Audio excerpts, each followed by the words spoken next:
Hey Ryan, how's it going, man? Hey, how you doing, bud? Good thing. Hey, Ryan. Man, this is Brian? going to get confusing. We got Ryan, and Brian.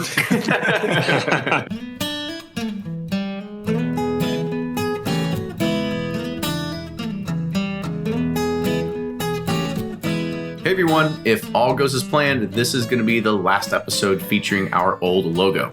So look for the new logo that'll be coming out real soon on all the favorite social media channels, Facebook, website, everywhere. So look forward to that.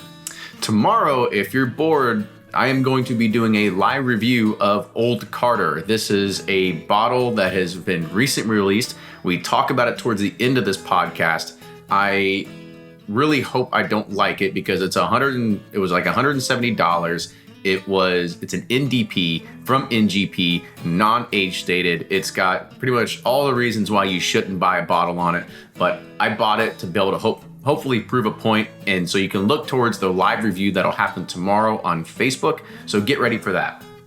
We finally have our barrel in from the community roundtable. We got a lot of bottles. We've got the entire barrel. My basement is stocked full of them, but now it's time for putting on our awesome stickers as well as to begin shipping them out. We're also be doing Bourbon Pursuit etched Glencairns with a new logo on it. So you can always add that to your order. So if you received an email saying that from Patreon saying that you can now go ahead and purchase your bottle, please get me your money. Thank you so much for everybody that already has. But now that we've already paid for the barrel, let's go ahead and let's get it in your hands and start drinking, right? This episode touches on the recent release of Neat, the Bourbon movie, the less than stellar, incredibly overaged bourbon that has made its way out. We discuss practices by Pennsylvania Liquor Control Board setting their lottery prices at secondary prices, and our thoughts on the new Old Fitzgerald release. And we wonder if NDPs that source from MGP being over $100 is becoming the new norm. As well, I kind of go on a little bit of a rant. With that, enjoy this week's episode, and make sure you also support the podcast on Patreon, patreon.com/Bourbon Pursuit. That's how you get access to these private barrels that we're going to begin doing. We also have a lot of cool new items that are going to be coming through, such as bottle tote bags and even patches. So a lot of cool stuff that's coming through. Make sure you're helping us on Patreon. Make sure you're following us on all those great social media channels, Twitter, Facebook, Instagram, @Bourbon Pursuit. Again, enjoy this week's episode.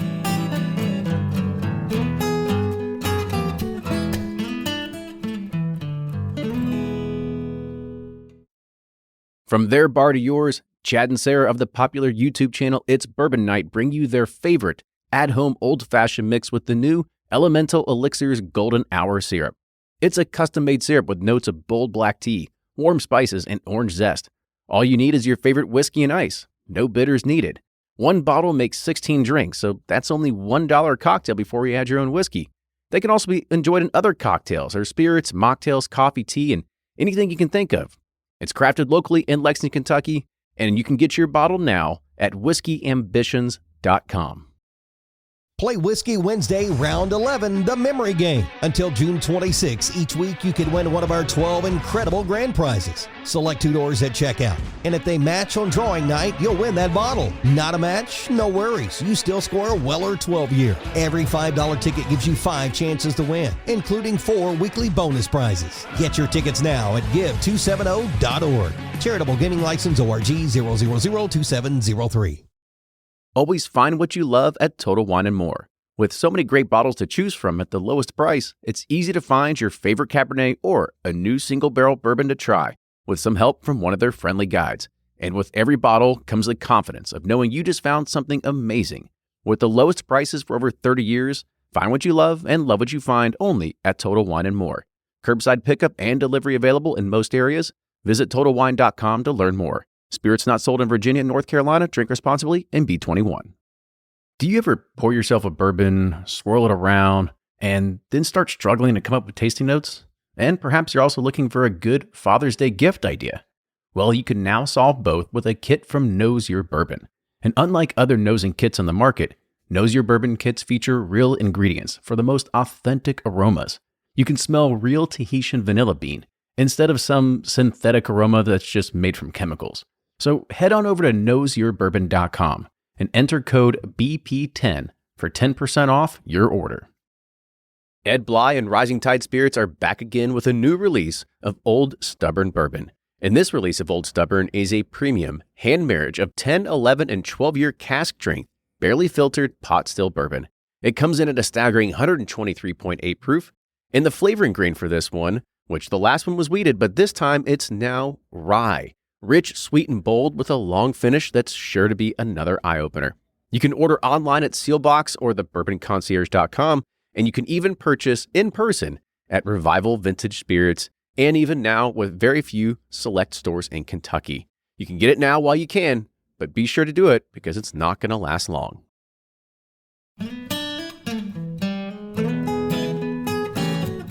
Welcome back to another episode of the Bourbon Pursuit Podcast, the official podcast of bourbon. Tonight we have the 18th edition of the Bourbon Community Roundtable. It's always a crowd favorite.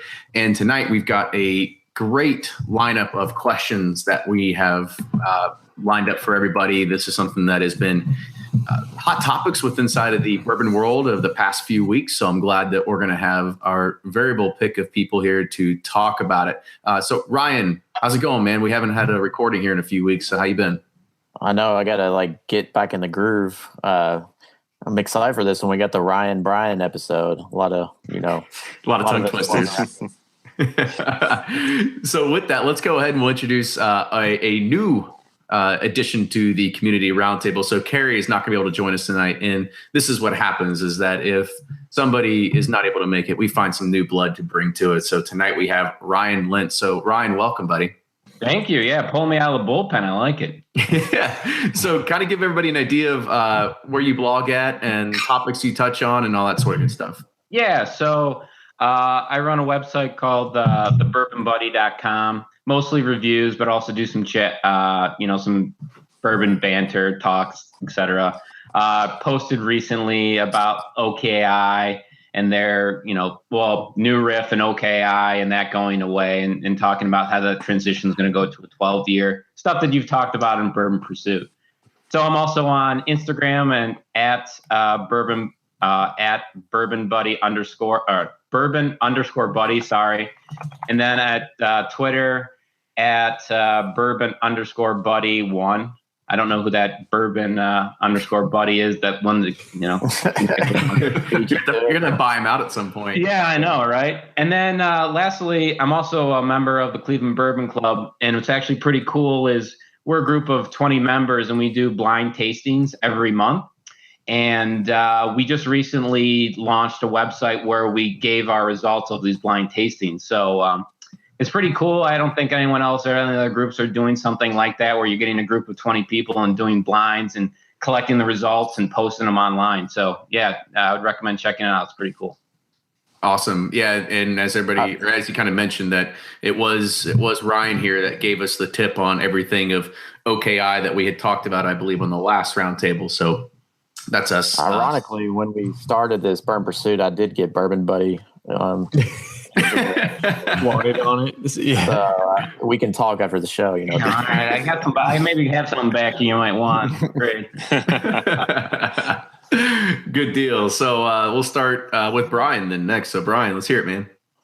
Yeah, thanks for having me again. Excited to do it again. And so for those who haven't seen this, I'm Sippin' Corn. You can find me mostly on Twitter at Sippin' Corn and the Google blog spot of Sippin' Corn, where you get some reviews and legal history. And I have to say, stay tuned in November for Bourbon Justice, the hotly anticipated new bourbon book. We should probably figure out a way to insert one of those. That's not written by Fred. Yeah, I was It's about not to say, written by Fred. Yeah. yeah, we need to figure out a way to insert one of those Law and Order, boom, boom, right after you get every time you get done talking. We'll figure out a way. We'll do it in post. Excellent. So Blake, you're up, buddy. And Blake On me? Reiber of Bourbon R. Reaper. Yeah. Can you hear me? Yes, we sure can. Okay. It was kind of fuzzy for a second. Just trying to make you work in the editing room. I am Blake from Bourboner.com. You can find me at bourboner.com/blog. All the major social media sites, Twitter, Facebook, Instagram, YouTube as well. Check me out. Awesome. And Nick, round it out. And I am Nick, one of the three guys behind Breaking Bourbon. You can find us online at breakingbourbon.com and Twitter, Facebook, and Instagram as well at Breaking Bourbon. So glad to be here again, guys. Awesome. So we got a lot of topics to hit on. I kind of want to touch on something too, because it was recent news. Honestly, it's kind of funny that of all times, it's right now in like February and March that we actually have news to talk about, which is really odd. It's usually coming around the fall and the springtime, but there's actually been a lot of things that have been happening recently. The first one was the release of the new film called Neat. It was really focused on the bourbon or should I say the people that are out there that are really heavy into bourbon and want to know more from some of the voices behind it. Really focused a lot on Marianne Barnes and Freddie Johnson of Buffalo Trace. They had some pretty big spotlights and cameos in there. I kind of want to get everybody's thoughts on the movie. I'll kind of go first. I liked it. It was a really cool way to picture how people are getting into bourbon.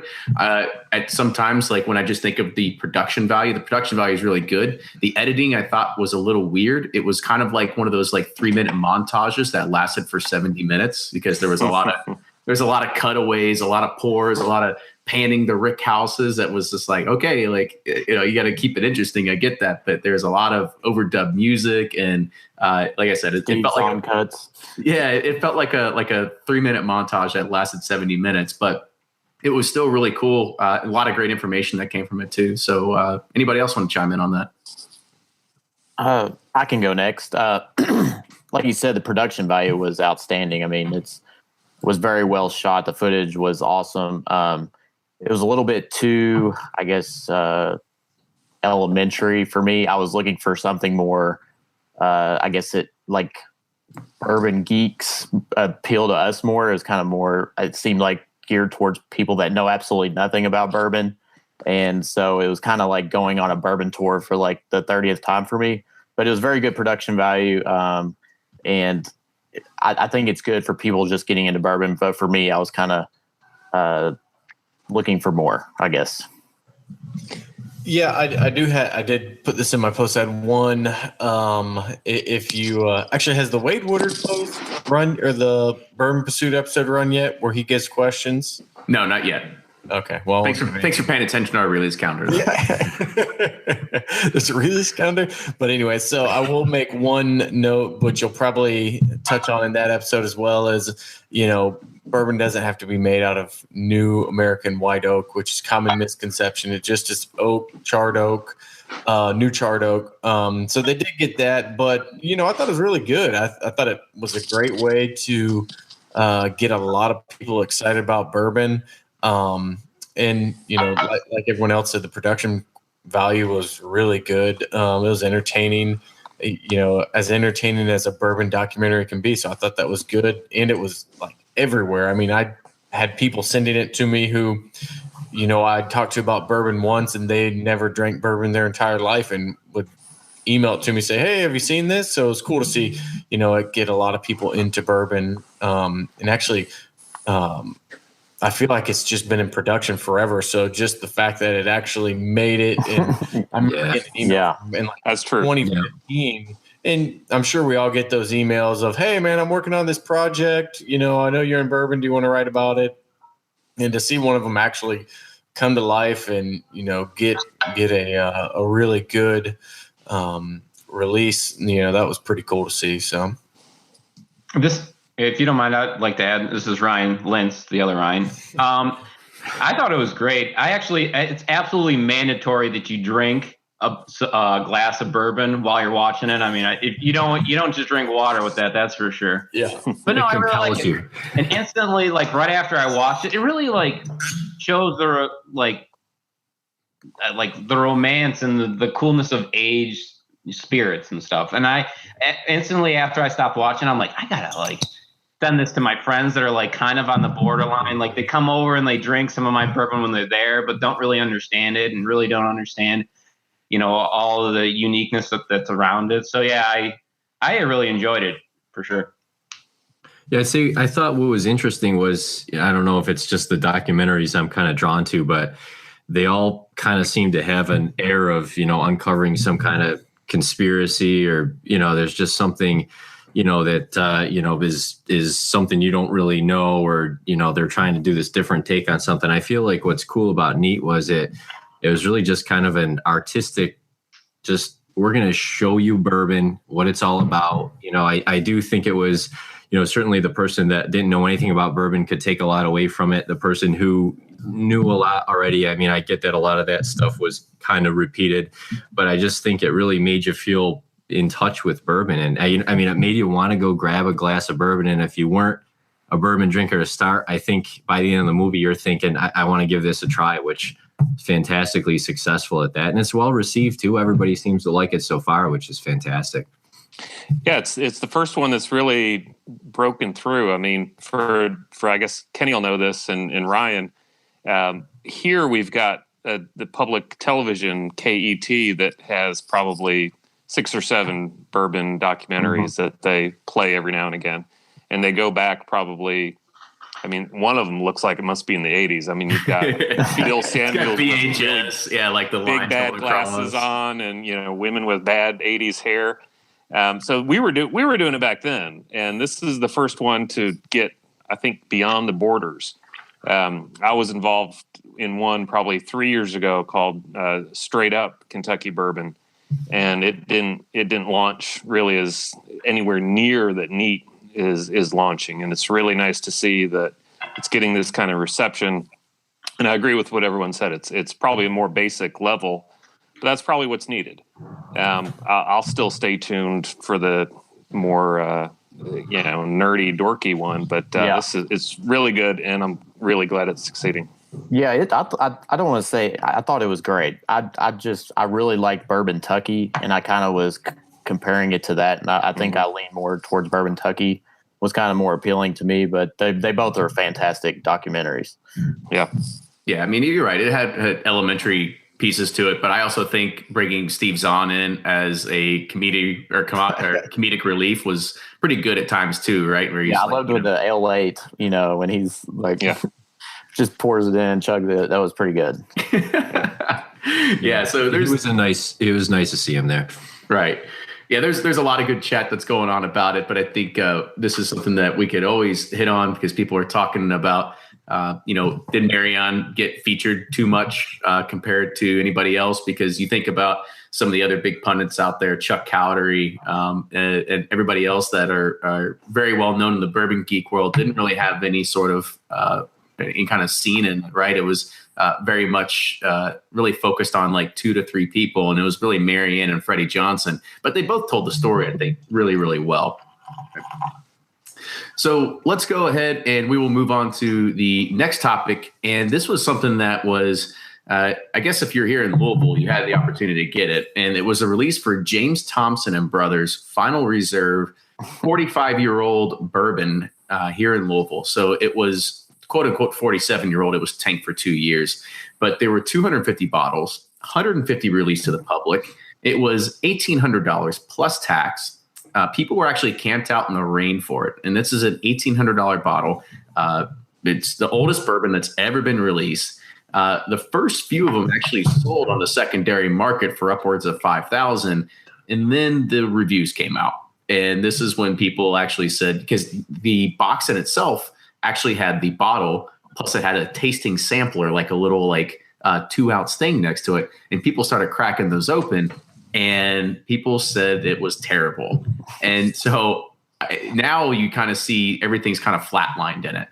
So what do you guys think? Because at this point, what's the unlikely or what's the likely future and outcome of this bourbon? Because it had high expectations of being the oldest bourbon ever released. And then it kind of peaked within the matter of just hours.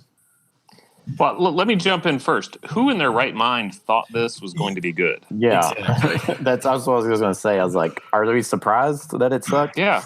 You get a Elijah Craig 18 or something that's 23, and you're already chewing wood, and I like oak. I like it fine, but 45 years is going to do bad things to a bourbon.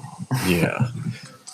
And where were they even aged? I didn't read all that much on it. So, because I mean, you think about, a lot of times they talk about the 23-year-old Van Winkle barrels. A lot of them won't have anything left, or they'll have 3 gallons left or something. So they took it another 22 years, and they, still had bourbon left over. I'm sure it was proof down and everything, but yeah, I'm with Brian. Anybody who thought it was going to be something tasty, you're just fooling yourself.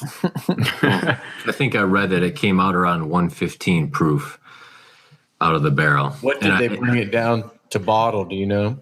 I don't know off memory. I didn't read too much about it either. I did read that they were tasting it. I don't know how long they've been tasting it. It seemed like for quite a while, actually, as it was getting up there in age. So, it seems in a lot of ways that they were just trying to push the envelope on, what's the longest we can age this thing and still have it be drinkable, essentially. Because that's the novelty is really the age at the end of the day. That's the age, and the scarcity is going to cause everyone to want to say, what does that taste like? Because you can't just go out and find that.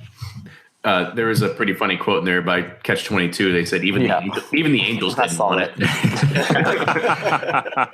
Their new slogan. Yeah.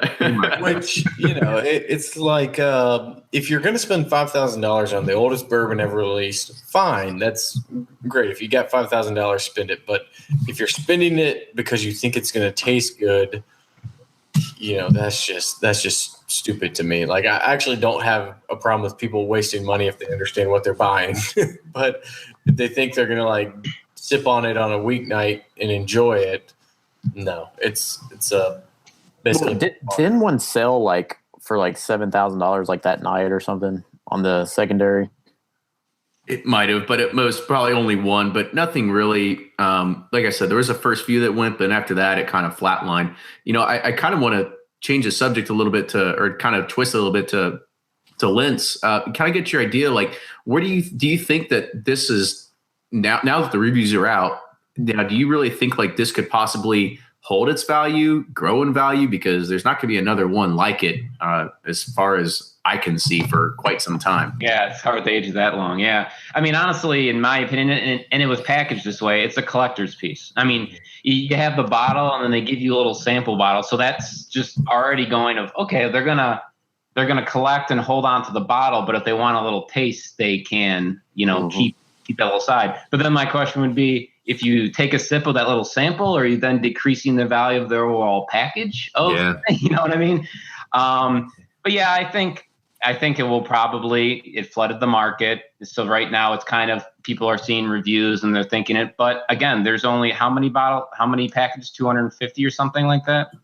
Yeah. 150 went to public. I have no idea what they're going to do the other 100. I know there was a tasting that was done with Bill Thomas at Jack Rose and that night, and some people were invited. You paid $100 a ticket to go and sample it.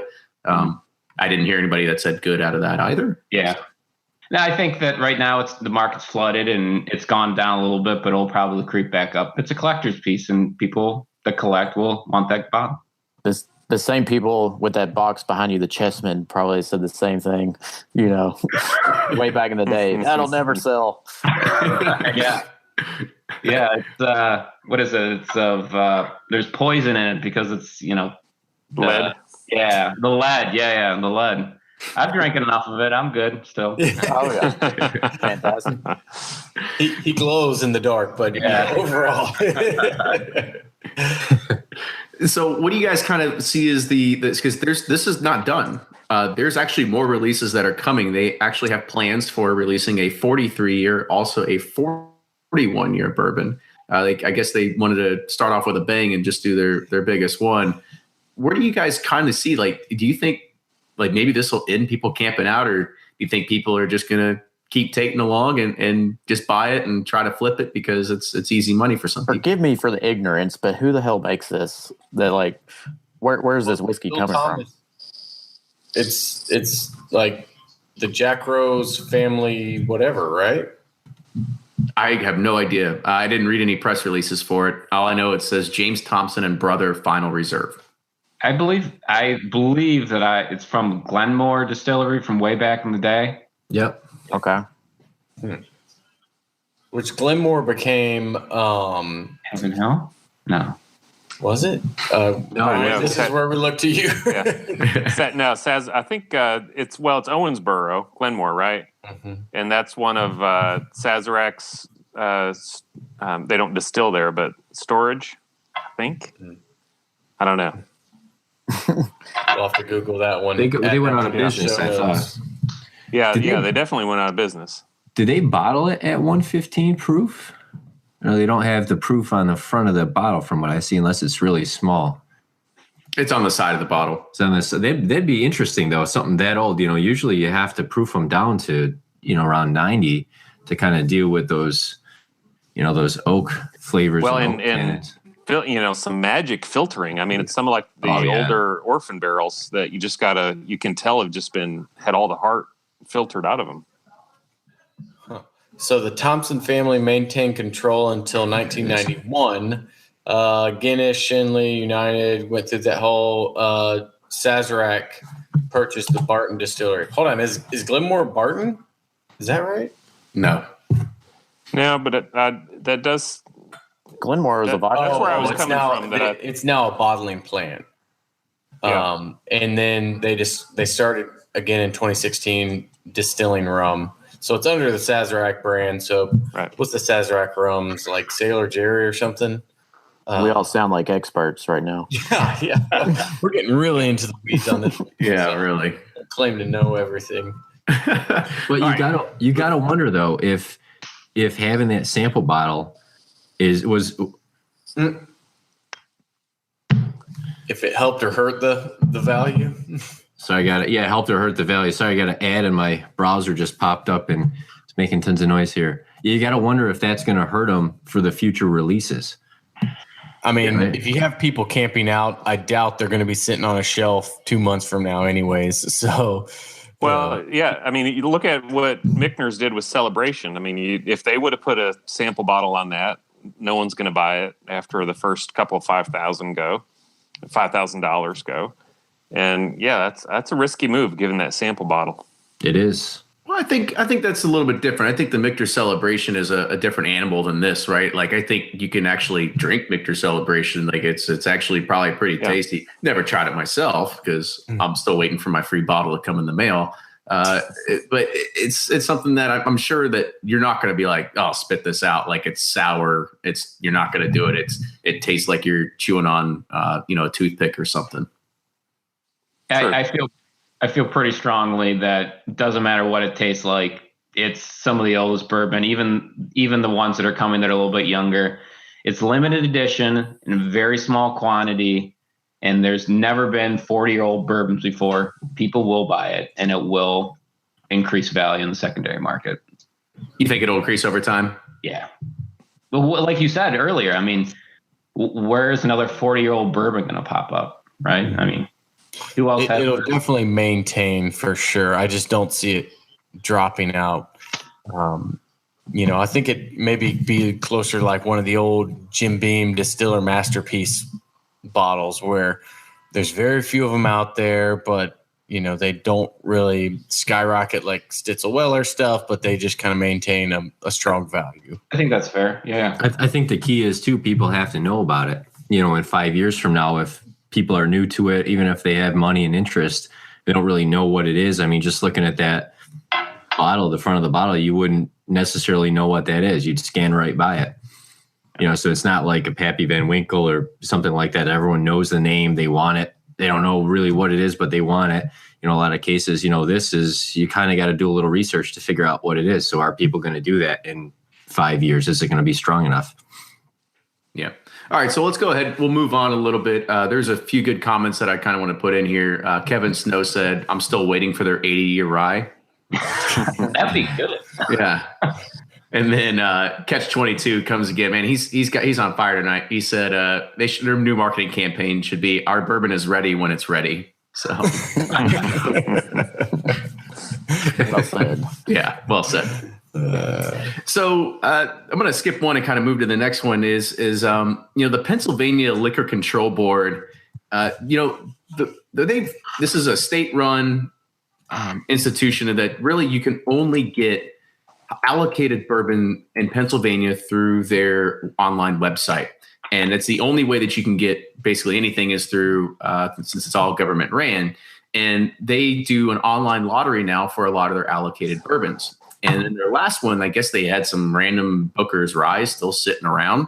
And they priced their Booker's Rye at their online lottery in a state-controlled, government-ran liquor system at $600, which is right in line with secondary. And when they asked about it, it was actually published on the forums that somebody responded back that they are looking at secondary prices and pricing them accordingly. I found it amazing.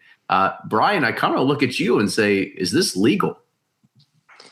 Yeah, it's legal. And I think Denny Potter was on the record this week saying that Heaven Hill looks at secondary prices in looking at it. We all know Willett has started to look at secondary prices. And when the producer comes out with a suggested retail price, that's really all it is a suggestion. It's what they want you to sell it for. And it's not, I mean, people use the word gouging, and I've used the word gouging, but legally, from a legal standpoint, you can't gouge on bourbon prices. The gouging really only applies if you jack up the price of gas during a hurricane when Blake's leaving Florida. You can't charge more for Blake gas. would never leave Florida. Yeah, that's price gouging. You can't price gouge on bourbon. You can't price gouge on Final Four tickets or Super Bowl price tickets. Gouging a Ferrari, it's something that people don't need, so you can charge whatever the market bears. And Pennsylvania Liquor Control Board is just being a market participant here. It's unfortunate. And when I go to a store that I see an Elijah Craig barrel proof going for $300, I'm not going to go back to that store. I'm going to go to where I can get it at its suggested retail price or right about there. So if consumers cannot buy it, then, let's not do that. And the prices will come down, but they'll go as high as people will accept. And I'm sure they sold out of their remaining Booker's Rye at $600 in a flash. So I guess there's a problem with that though, right? Is we have the ability to sit there and say, I'll go to another store. For residents of Pennsylvania, it's their entire state. It's their entire state. And so it's kind of confusing to me that this is sort of how it's run. I always thought it was good to kind of be in some of these control states because they usually follow MSRP. Yeah. And this is the first instance that we've seen somebody actually come out and say that they are pricing it according to secondary market prices. Yeah, and I actually, I applaud the economist / free market in me kind of applauds these people who say, hey, if we can get more, we can get more. I think it's stupid if you overprice it because it's just sitting on a shelf. So, you could sell it a whole lot faster, buy more inventory, sell that, buy more inventory, So if they don't do that, but, if you can get $300 for a bottle or $600 for it, that's what the market's dictating. You kind of got to balance that out with customer loyalty and everything else. My problem with it was Pennsylvania, as far as I can remember, is the only state that has actually prosecuted somebody selling Pappy on Craigslist. Yep. And that part to me was just like the most hypocritical thing ever. Like, how are you going to say, hey, here's the terms, here's the market we are trying to adhere to, but if you participate in that market, we're going to arrest you. And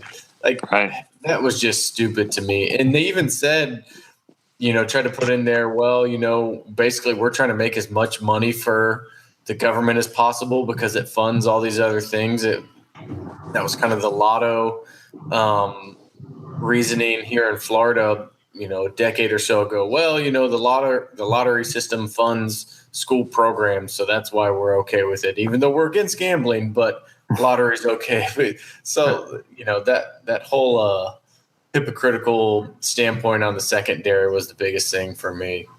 And it's a lottery too. So it's not, they're going secondary pricing and they're saying, put your name into the hat to be able to buy it for that price, which, Pennsylvania too, they have laws like you can't bring any any liquor in. You can't bring anything into Pennsylvania. If you get caught with it and it's come in from outside, you can get whatever the repercussion of that is. They confiscated, you're fined, arrested, whatever. Right. So here's a state that really controls its liquor very, very strongly and says that it's for the good of the people, that they're in control of all this.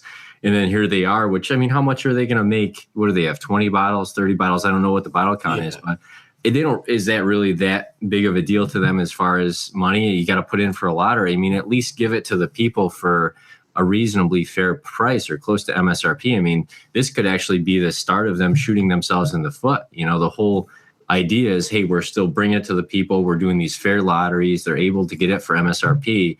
Well, now suddenly it's, well, hey, we're charging as high a price as the guy in New York City, you know, who has the market for it and, you know, is actually a participant in a free market. And here we are, the state, we have full control over everything everybody drinks, or at least we want to, and we're going to charge that high price. And you have to be in a lottery for it. Lou Bryson might have something to say about that. I know he's not a fan of the board there. This just confirms my, without getting too political, but that you can't look to the government to do anything because they talk out of both sides of their mouth. And it's like, here you go. Here's another example why we shouldn't have the government run everything for us. But anyways, I digress. Well, maybe with their extra money, that at least maybe the cost of stamps will quit going up. Like, I don't know. Exactly. It's like, you have to pay your tax bill, but we can't pay our bills. So, okay, fair. Lentz, you got anything else to add to this? No, I guess the only thing that I would find interesting is what were the restaurants and bars paying in Pennsylvania for the Booker's Rye? Like, were they paying MSRP and they were getting a cut? You know, they were, you know, upcharging and stuff like that. Is it just really the cost? It's, you know, the slaughter the cattle and, you know, get the money, but the bars and the restaurants and the state were getting all the money. Yeah, I think somebody else brought up a good point, is that even if you buy them through Pennsylvania's Liquor Control Board, I think you still have to pay tax on it too, plus shipping, right? So, Jesus, like it's almost more of an incentive to actually go and do it illegally than it is to buy it legally from them. Not in Pennsylvania though, because they'll get you. Yeah, they'll look for you. That's right. What's interesting, not to change the topic, but you mentioned shipping. So they'll ship right inside Pennsylvania. You can get it shipped from their store, you know, wherever, right? And so UPS, there's a special exception where they signed off on it and said, yes, you know, you're allowed to ship inside this state, right? So it's a good case study of, you know, it's really not, you know, UPS or FedEx that's got the issue. You know, it's ultimately looking for the states to say, yes, go ahead. And so Pennsylvania says, yes, we're going to go ahead and allow shipping as long as it's from us to you inside this state. Anyone else?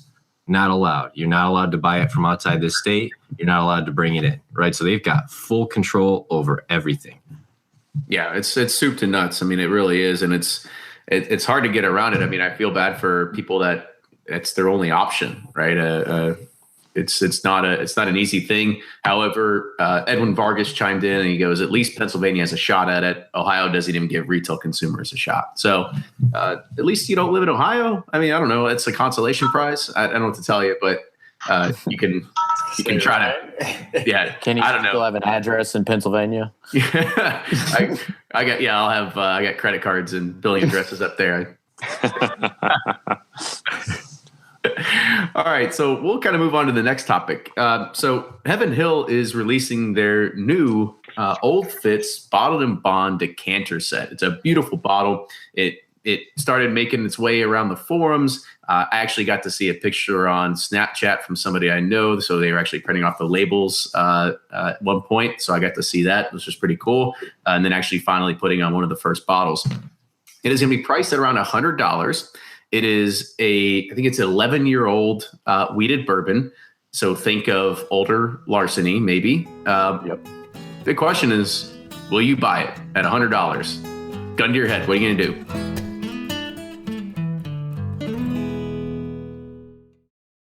If you're anything like me, then you can't get enough about bourbon.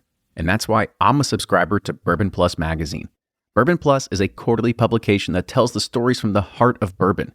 The farmers who grow the grain, the distillers who labor over the process, and the people like you and me who raise their glasses to celebrate it all.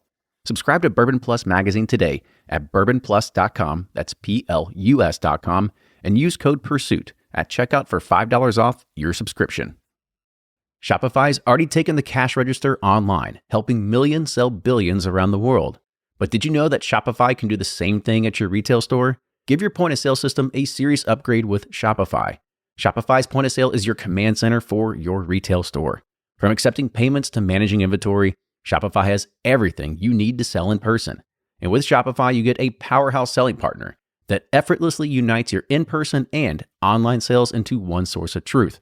Track every sale across your business in one place and know exactly what's in stock. Connect with customers in line and online. Shopify helps you drive store traffic with plug-and-play tools built for marketing campaigns, from TikTok to Instagram and beyond. And get hardware that fits your business. Take payments by smartphone. Transform your tablet into a point-of-sale system, or use Shopify's point-of-sale Go mobile device for a battle-tested solution. Plus, Shopify's award-winning 24/7 help is there to support your success every step of the way. Do retail right with Shopify. Sign up for a $1 per month trial period at shopify.com/bourbon, all lowercase, and go to shopify.com/bourbon to take your retail business to the next level today. Shopify.com/bourbon.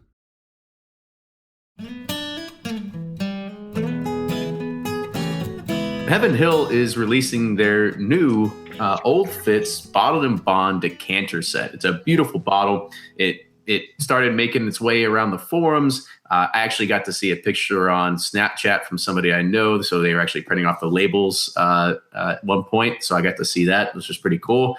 And then actually finally putting on one of the first bottles. It is going to be priced at around $100. It is I think it's an 11-year-old wheated bourbon.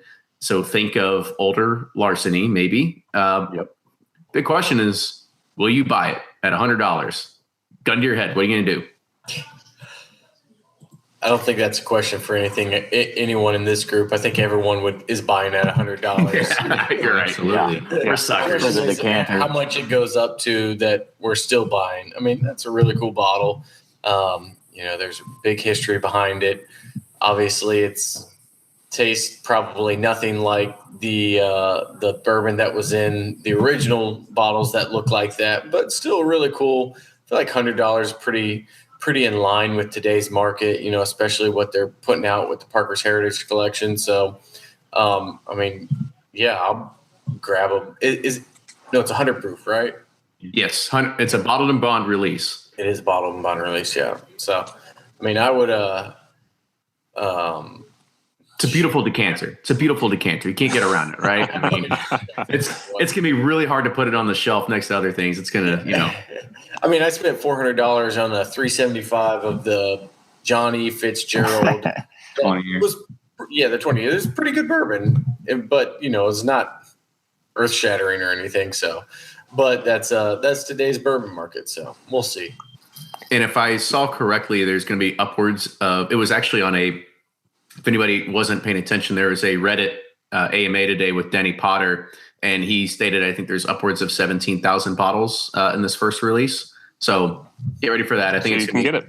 Yeah, it'll be released twice a year, from what I understand.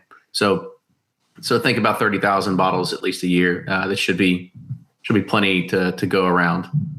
So I'll get it, no doubt, and I hope to get a couple. But isn't this the same thing as Rebel Yell 10-year, which I really like? Yeah. And it was 50. I think this year they're raising it up to 60. But it's essentially the same thing. I mean, it's not. I guess it's not a single barrel, but it's 10-year. It's 10-year wheated bourbon from Heaven Hill. Mm-hmm. I mean, there's the same thing is out there. Rebel Yell really missed their market with they just put it in that little box. They should put it fancier and a little fake cardboard box. I mean, I think what we'll see next year is Rebel Yell Rebel Yell 10-year at $100. I like Rebel Yell. I liked Rebel Yell at that price. I like to see something value like that kind of snuck in under the radar a little bit. And, I think they were going to get their name out there and, what they want to get people behind them. They could have priced it at $99 and so it would have been good, but you could have been hearing crickets like, what's Rebel Yell doing? Who are these guys? But I think they came out right. Now I see that name and they earn a lot of respect from me from doing that. So now I'm going to pay attention to them. Yeah, I agree. Great. It's going to have a really nice glass cork, which will value it at, $60 at least. At least. Well, and there's the tax strip on there. So that's like the throwback to the Dusties, man. I mean, come on.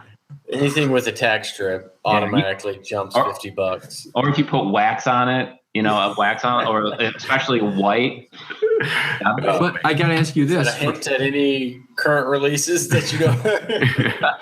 I got to ask for all you guys, though. Somebody asks you, somebody asked me this a couple weeks ago. They said, I got to get a gift for somebody. He likes bourbon. What's like a really good $100 bottle that I can go buy? This would be I'm thinking like, where can you even buy a $100 bottle right now?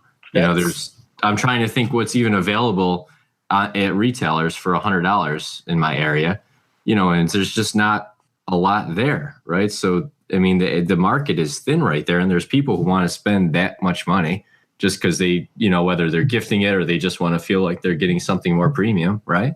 Mm-hmm. I'm convinced that's the entire reason why we have the Orphan Barrel lineup is because people go to the store and think, I want to buy like $100 bottle, that and Blood Oath. It's like, I want to buy a $100 bottle for a friend or a gift or something. It's like, well, these are cool packaging and it's $100, so it must be good. So it's got a killer story. It's got a picture of a fox and a deer on it that are fighting. We got to have that, right? Yeah. The bottle just looks good. So it's like, looks good. Cost more than $100. Yep. So it's got to be good. Yep. Yeah, but I mean, expense account. Yeah. But I mean, do you guys really think that this is one of those bottles that'll be? Let's think about it. So Orphan Barrels, they had their time in the sun for a solid year, where they kind of flew off the shelves, and then now you can kind of see them everywhere. Like nobody's jumping on that train anymore. They've kind of. I don't know if they've rubbed people the wrong way or anything like that, but you don't see a lot of people just going out trying to buy a bunch of Orphan Barrels. Do you think this could see the same exact fate where, yeah, sure, the first release, maybe the second release, it'll fly off the shelves. And then after that, it's like, okay, well, if you're going to keep doing this as a regular thing, like it's going to continually be a shelf bottle. I think they might want it to be a shelf bottle. Sorry, Ryan.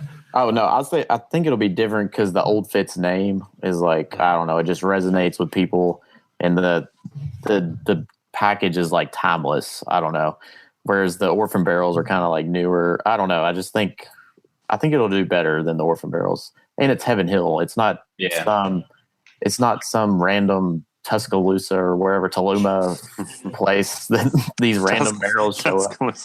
Yeah, Tuscaloosa. It's all stories and marketing. Yeah. Savings down there bottling bourbon. That's right. Can I actually ask a question that I have for the group, and I'm guessing some of the viewers have? So no, this is my show. Get away. No, I'm just kidding. Go ahead, Ryan. Well, Heaven Hill, right? They have this wheated bourbon. They have Old Fitz. They have Rebel Yell. That's then, the brand's owned by Luxco. And then they have, that's it. Yeah. So, Larceny. So is it all the same mash bill and all aged in the same warehouses within Heaven Hill and just distributed and branded differently? Or does Luxco move the Rebel Yell stuff to a different, rick house anywhere? Is it just all the same and just aged at, regular Old Fitz is more like 4 years and Larceny's more like 5 years?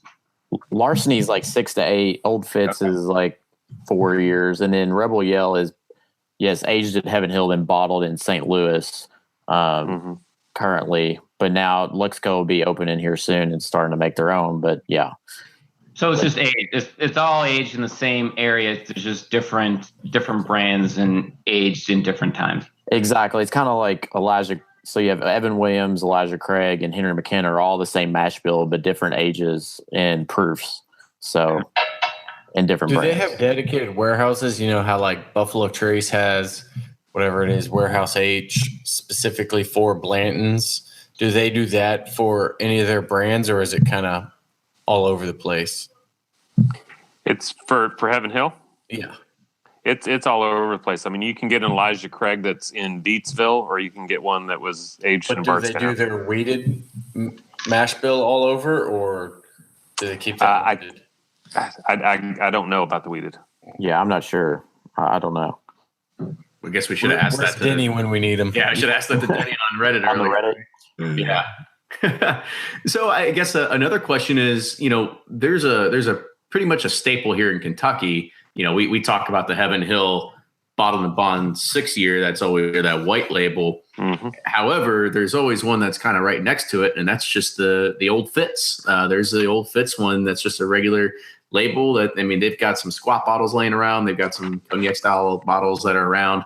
You got the green label. You got the red label. You think this is going to have any effect on those? Because this is, don't get me wrong, this is what they consider like lower tier. That's always in the sort of bottom shelf because it's a $16, $18 bottle, if that. Like, what do you think is the detriment, or like, what do you think could possibly happen to that if it's going to suffer some sort of brand shaming, or are people still going to stay loyal to it? Who knows?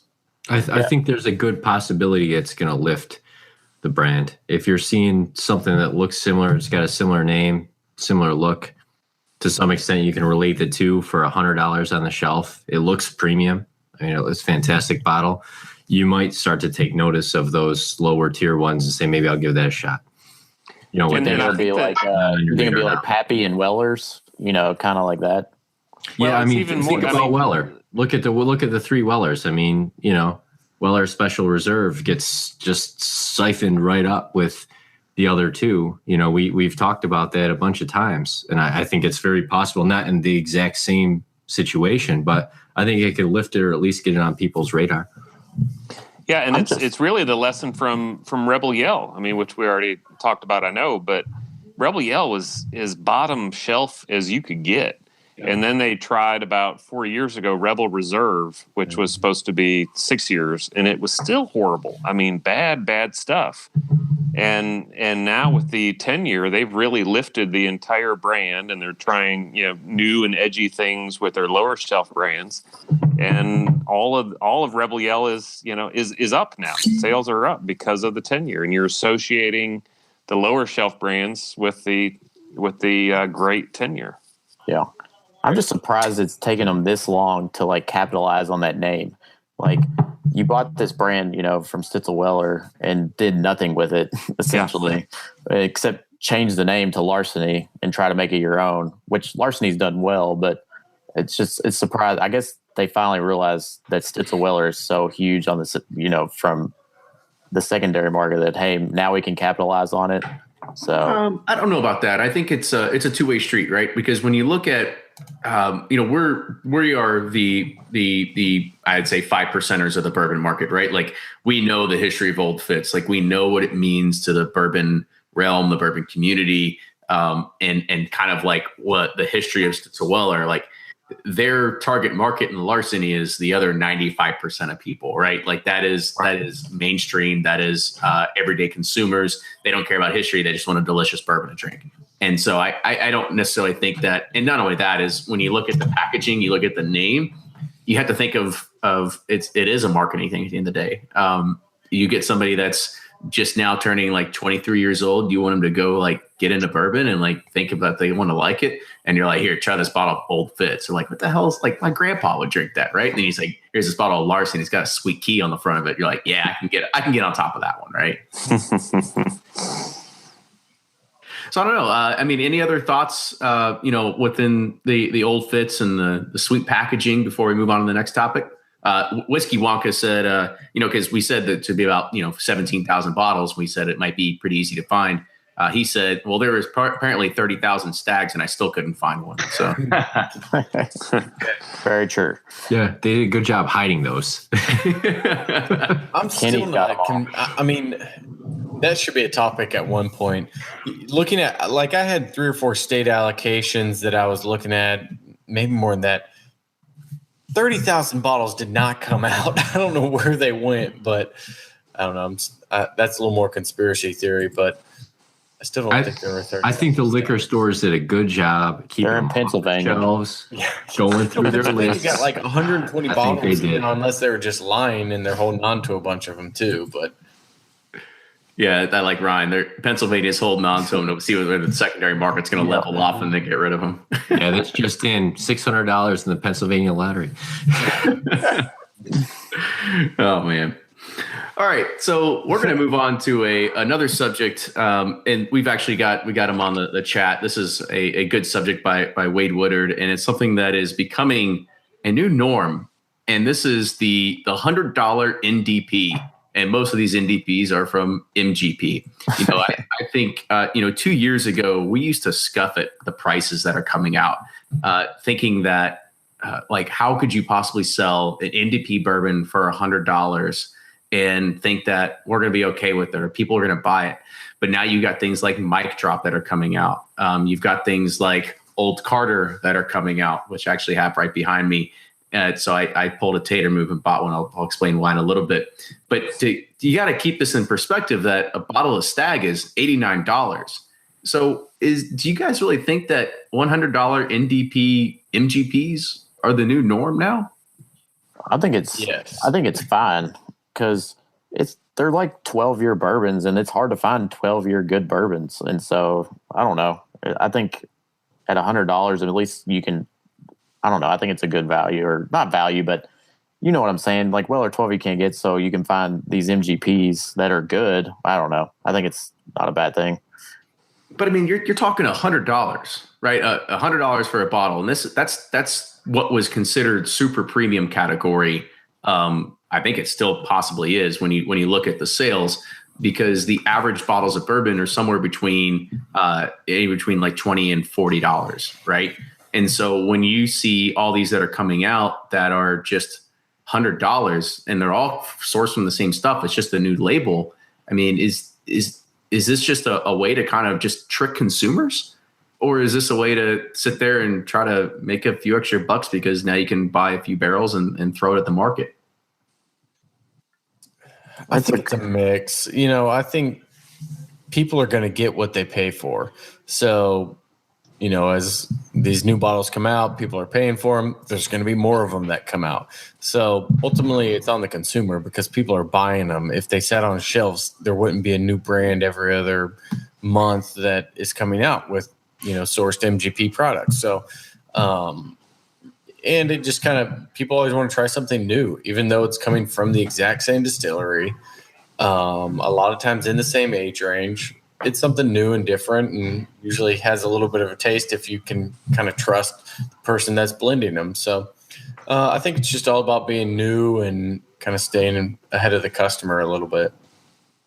I think it kind of depends what you're buying and, who put that together. We were just talking about the old Fitz, $110. That's coming right from a, well-known distillery. Look, MGP is a well-known distillery. So the stuff coming out of there is coming from a good distillery, just like Heaven Hill's a good distillery. So then you say, okay, well, is it somebody's release that's $50 a bottle or $100 a bottle? Well, what are they doing?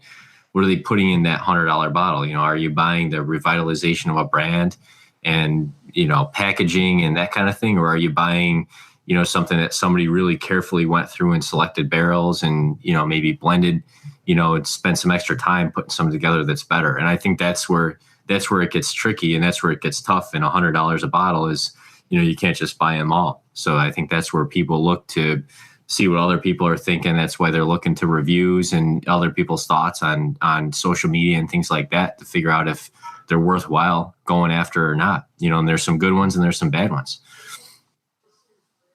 Lentz, you've been quiet over there. I'm waiting for you to chime in.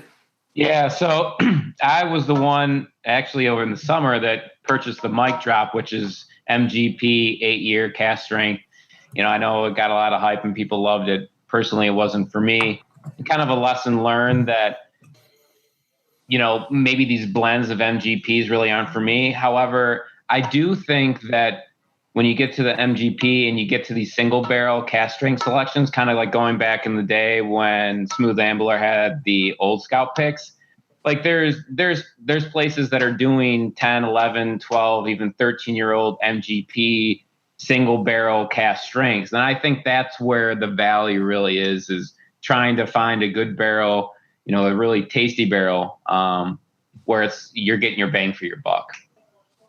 That's where I focus my as a consumer. Yeah, I'm right with Ryan. The two Ryans think alike. I'm right there with him. So as Rob McCarthy says, it could be a thing of FOMO. It also is a thing that somebody else had mentioned on here, that maybe we're just all suckers for marketing, or maybe we're suckers for hype. So I'll kind of put it at somebody else. Like, do you think that we have, like, basically somebody's going to post it somewhere and be like, oh, this stuff's awesome, and the first thing in thought in mind is, well, I don't have that bottle, I think I need to go get it, right? Like, what's your thought process behind that? I think that's going to happen. Yeah, we're definitely going to see that. I mean, it's just the state of where we are now, right? You want to get it before everyone else grabs it, and you can't. But I think then again, it gets back to trying to figure out what you're actually buying and if it's really going to be that good or not. And how much cash do you have to spend on $100 bottles?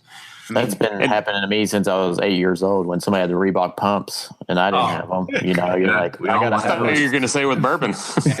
Yeah, I got the Reebok BMXs. Yeah.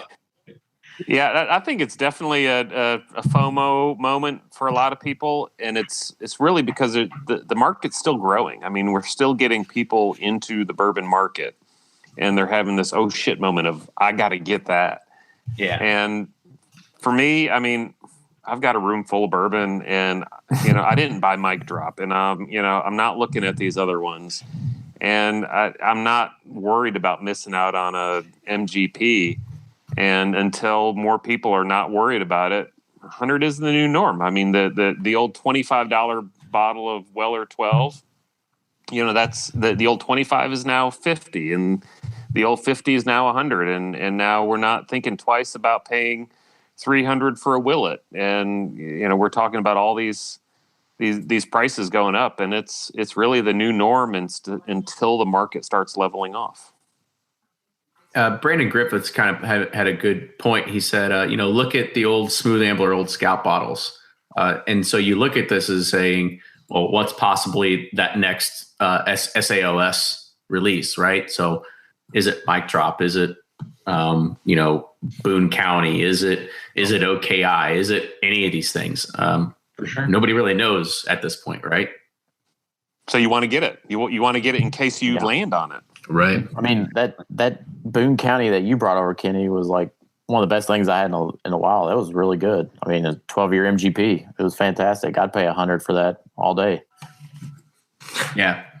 And then Robert Daly had something else to say. He said, watch MGP be like the new Stitzel Weller.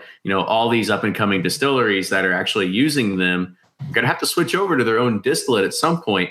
And their MGP bottlings are going to be becoming possibly more valuable, right? So who knows what that progress is going to be like, you look 5 to 10 years down the road. For sure. Yeah, if all Smooth Amblers taste like contradiction, I mean, we're all going to be paying $500 for the old Scouts. I'm glad that you said it, because I was never a fan of contradiction either. It's bad. Yeah. It's interesting. It wasn't there for me. It's interesting. Yeah. So I guess kind of like to kind of cap this sort of topic off, when you look at it, is it more or less curiosity when you're looking at these different MGPs that are at $100? Or, I mean, do you really think that any of them are even worth over 50? And do you think that you have to like really vet it out first before you do it? Or do you think this is somebody that's, as I said, just slapping a label on it, trying to take advantage of the market? Whereas there are some other MGPs out there that aren't at $100, and maybe you can get them close around the $50 range. I would answer that question with a question, which is, are the majority of people buying those, do they know they're basically coming from the same place? Who's that market? I think we've always brought it on the show before, is that you've got to be conscious of the label and be able to read it and know exactly where it's coming from. However, most people don't really care. They see a sweet label, they understand some story, and maybe that's just what they buy. I don't know. Yeah, and what percentage of the market is looking at the label and understanding what they're buying? Is that 5%? Is that 40%? Where does that fall? Mm-hmm. Yeah, kind of going back to the single barrel about these MGPs, I really think when you look at the market, where else are you going to get a single barrel cask strength bourbon?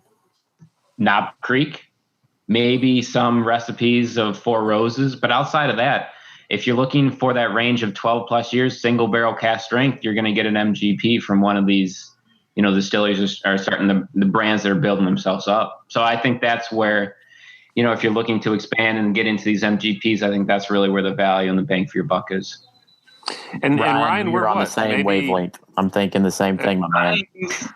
Well, then I'll say this to both Ryans. Then I mean, we're what, 3 years away from the production from years ago catching up, and we're going to start having 10-year-old bourbons here pretty soon and 12-year-old bourbons pretty soon. And are we going to need MGPs? There you go. That's the devil's advocate there. Yeah. Probably not, but we'll wait and see. Yeah. So, but get it now. But the lesson is drink it now. I mean, Don't hang on to it. Just enjoy it. Yeah. Sounds good. All right. So let's move on to the last topic. We got just a few more minutes left. And this one was one of, I don't know. I found it, maybe it's just me just griping. I actually had somebody that sent me a contact and said that I've turned into a bit of a snob when I do these rountables. And maybe that's sorry, guys. Not just on the roundtables. It's in everyday life. I see, and it actually was all kind of stemmed from the whole Blanton's argument last time, because I didn't understand why people chase it or why they care about it. And now it was Blanton's 3 weeks ago. And then this week, I want to bring up a new one that I don't understand why people are chasing after it. And it's, I don't know, Wathans or Wathans, whatever you say. I'm going to say Wathans, but Wathans barrel proof. It seems that like people are just going, as you say Wathans, is that what you say? I say Wathans. Oh, it's Wathans. It's Wathans. Really? Yeah. This is like BTAC and BTAC. Yeah, I've met a guy who's an artist, and he's like a third generation non-distiller, and he pronounces it Wathans. So I go with Wathan. Wow. There you go. My world is different now. All right, so now we can all agree on that. Thanks for being the authority there, Brian. Always. So I guess I kind of want to look at you all, because honestly, like, Wathans has been around for a long time. They've had their standard shelf items that have always been there. It's been okay. It's never been something I've always wanted to go grab. It's a little bit higher on the price, even for their regular stuff. When you want to look at everyday shelf items, such as it could be Larceny, it could be Knob Creek, it could be all these different things. But then all of a sudden you see Wathan's barrel proof come out, and then automatically people go crazy. Is it because it's barrel proof, or is it because it's a single barrel store pick? And is that the reason why people are doing this? So I kind of want to get your all's opinions. I think it's the store pick angle. I mean, these store picks are just taking on like mystiques of them, which I agree. Store picks are the way to go for true unicorns, but it's like crazy. Like that Weller antique store picks are like, $80, $90, $100 just because they're store picks. And the same thing for these Wathans, whatever, Medley Brothers, barrel proof. I think it's just the store picks. People just think they're unique and go crazy over them. Well, I actually think that it's a good segue from the MGP. This is an MGP. This is contract distilled for Wathan. So From this is Barton's, a little bit right? What's that? Does Barton's make theirs, or am I off?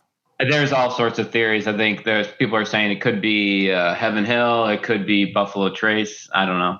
But I think that's the kind of appeal, is you're getting a different mash bill, at least from my perspective. And Wathan's is that you're not getting that MGP. I think they kind of have a lower rye mash bill to theirs. So that's the kind of appeal from my perspective. It's a little bit different than the other store selections and MGPs and stuff like that you would get. I think Kevin Brinkeroff nailed it in 3 words: barrel proof cells. On the chat. I mean, it's barrel proof. It's how you want it. You know, a different barrel proof. We all want to try it. I think it's that simple.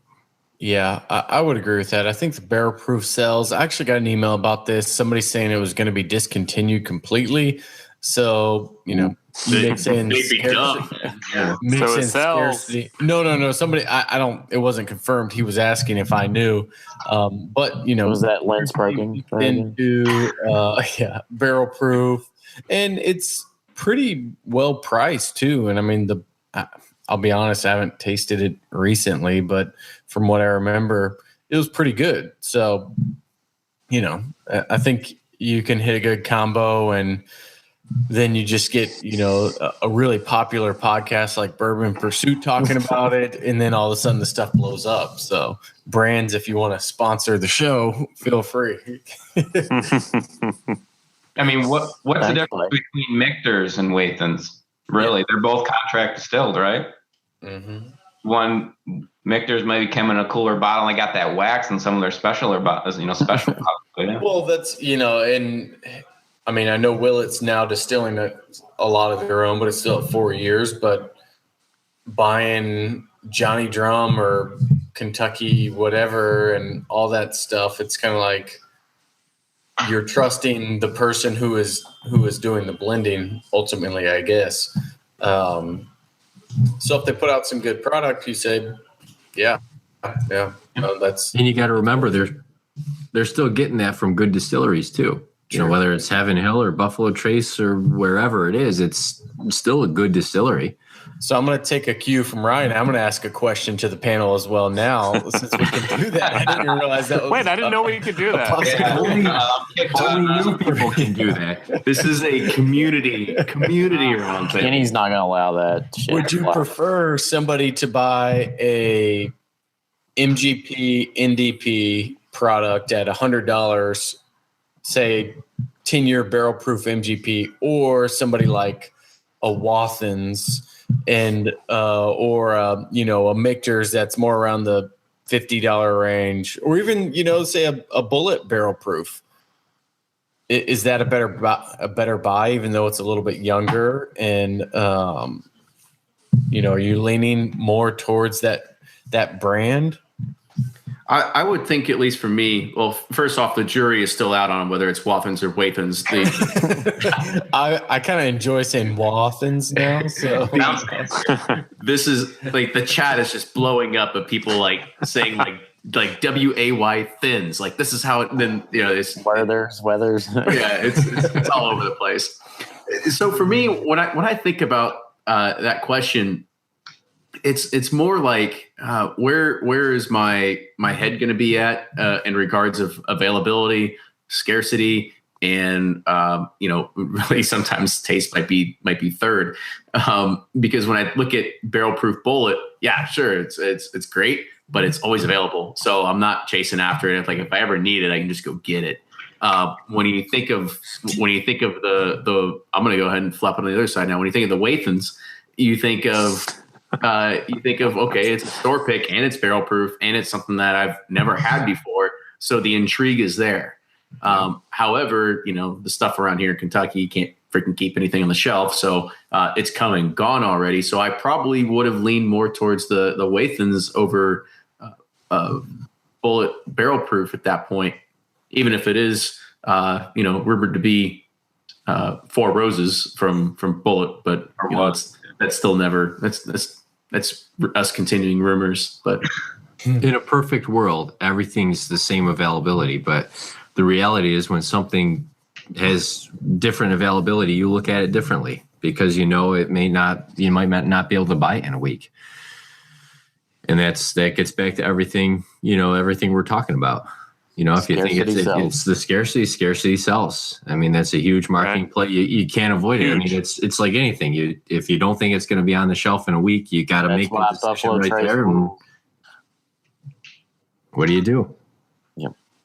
Mm-hmm. Anybody else want to take Blake's question before we kind of round it out? Buy it.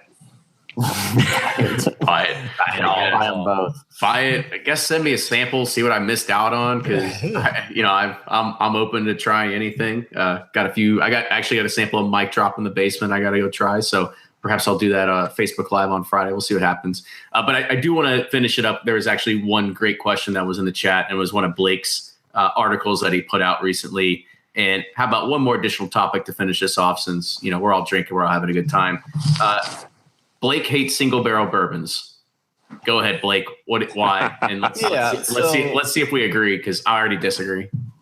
So I hate to paint with such a broad brush, but yeah, I've just had a lot of bad purchases recently with these single barrels.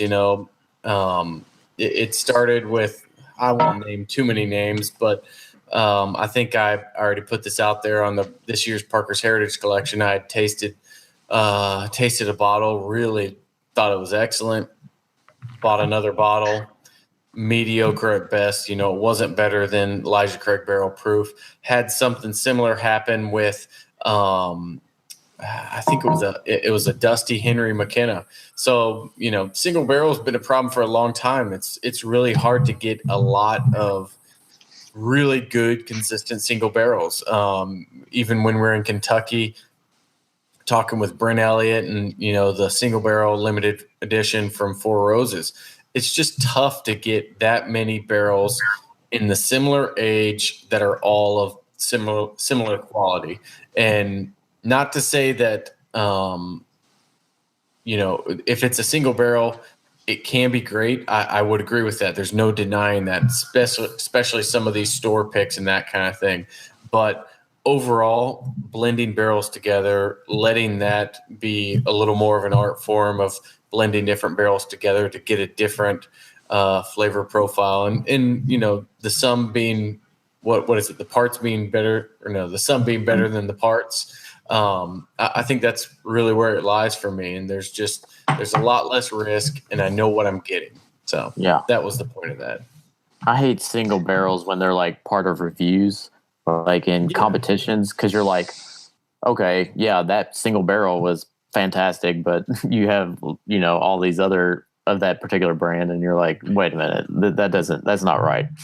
I know Wade harps on this a lot, Wade Woodard, about these competitions where, it's a single barrel. Brands just pick a honey barrel, send that, and that's not even close to what's actually hitting the shelves. It's hard to really prove that because none of us are sitting at those tables, but it happens because those competitions, they mean something, and those stickers mean something when people are going to purchase. You might not be able to prove that, but you can't disprove it either. True. And it would make sense that why wouldn't you send one of the best ones that you've at least tasted, right? Because they don't. I don't know, Blake, necessarily. Blake, you might want to send some of that barrel number 4 over to the San Francisco. Oh, it's going championship. I'm scratching out Buffalo Trace and I'm putting Bourboner Round Table. You're holding a couple of those bottles for me, right, Blake? Oh yeah, you got it. I watched the video. It was said in there. That's a contract, right? That's Brian. That's a contract, right? It's a contract. It's a contract. Then you guys can put a tag on it that says double gold. Yeah. Right. The double gold is coming. I think we're to like triple platinum gold is the new. Oh yeah, we'll have platinum gold. It'll be the platinum release, that's for sure.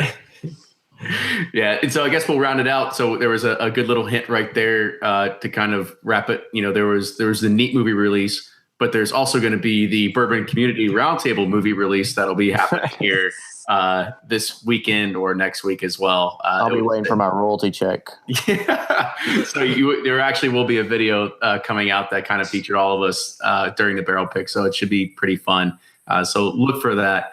Fellas, I want to say thank you again for joining tonight. Let's go around the horn one more time and let you talk about where you're blogging at, where people can find you at, and if you killed a bottle of bourbon while we were drinking tonight, what were you drinking as well? So, Lince, you started off. Let's have you finish it out right here.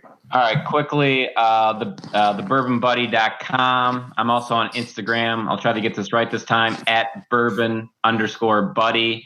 And then also, I'm not sure I gave the the address of the Cleveland Bourbon Club. It's the clevelandbourbon.club.com, where you can see our blind reviews of different stuff. And I was drinking, actually, it's a good segue, OKI 10-year single barrel pick by the Cleveland Bourbon Club. Oh, MGP. Yeah. My man. All right, Brian, you go, since we're gonna go in the same order we went when we first started it. All right, good deal. Brian with Sippin' Corn. Check me out mostly on Twitter at Sippin' Corn and the Google Blogspot at Sippin' Corn. And check out, again, I got to say it again, the book coming out in November 2018, Bourbon Justice. And I'm going tonight with the all-time worst label in all of bourbon history, the single barrel small batch. Which is it?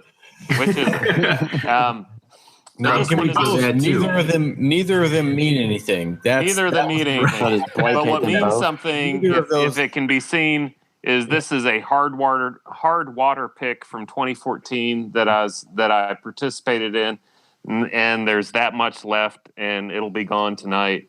And it's just to maybe to Blake's point and to the bourbon community roundtable point of doing these single barrel selections. I mean, it's a fantastic experience. If you ever get the opportunity to do it.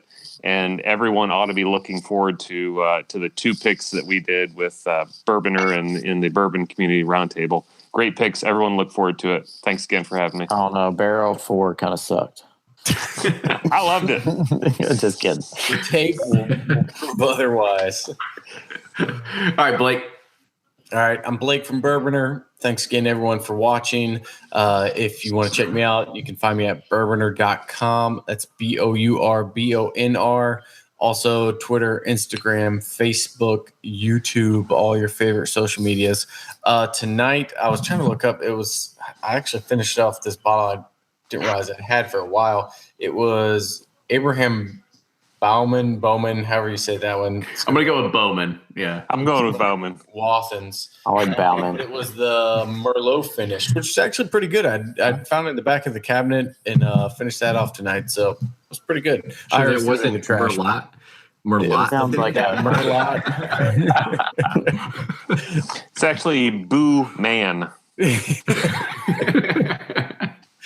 Welcome to the South. Yeah. That sounds like it go well with Bourboner Eats. Bourboner Eats is coming. I'm forgetting all this drinking stuff. I'm just gonna cook for a living. All right. All right, I'm Nick from Breaking Bourbon.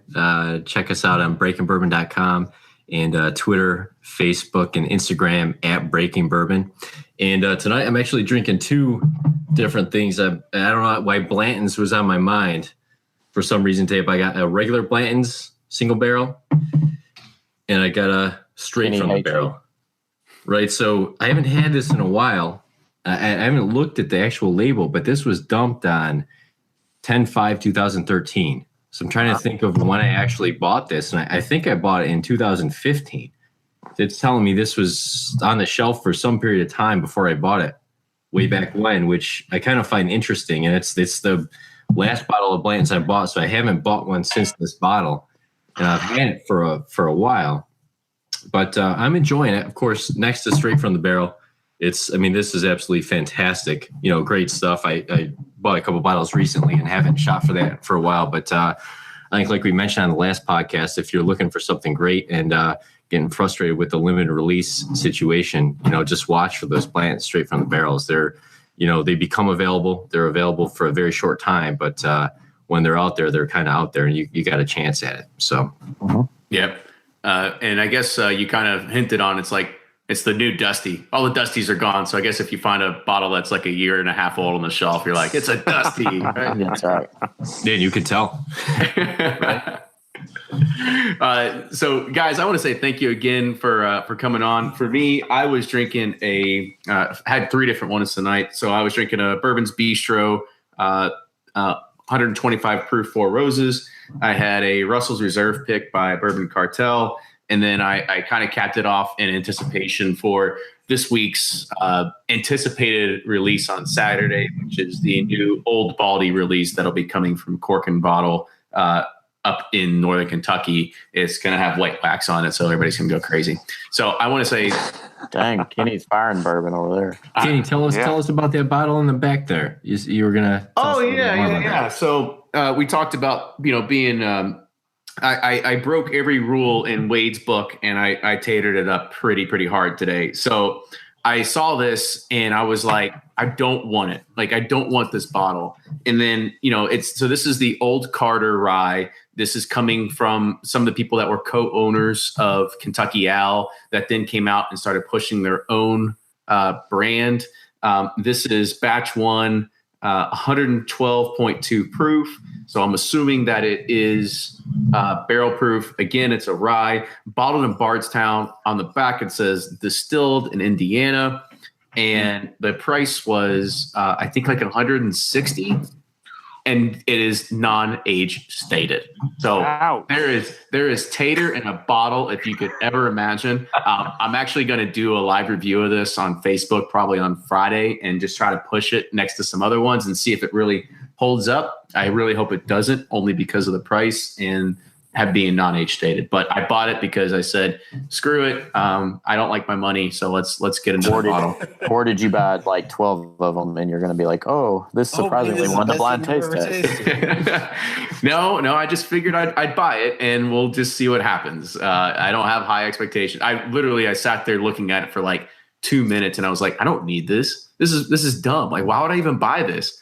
And I was like, God damn it, fine. Just give it to me. Take my money. Yeah. I was like, just the intrigue killed me. And so I just went and bought it. So I am a sucker for it.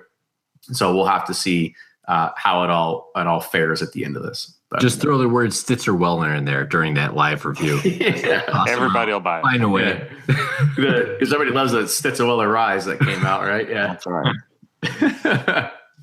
Yeah. So, Ryan, go ahead and close this out, buddy. Yeah, and no one probably cares, but I was drinking. No, we don't. Just go ahead and close this out. I was drinking one of my new favorite things, the Little Book. I think it's fantastic.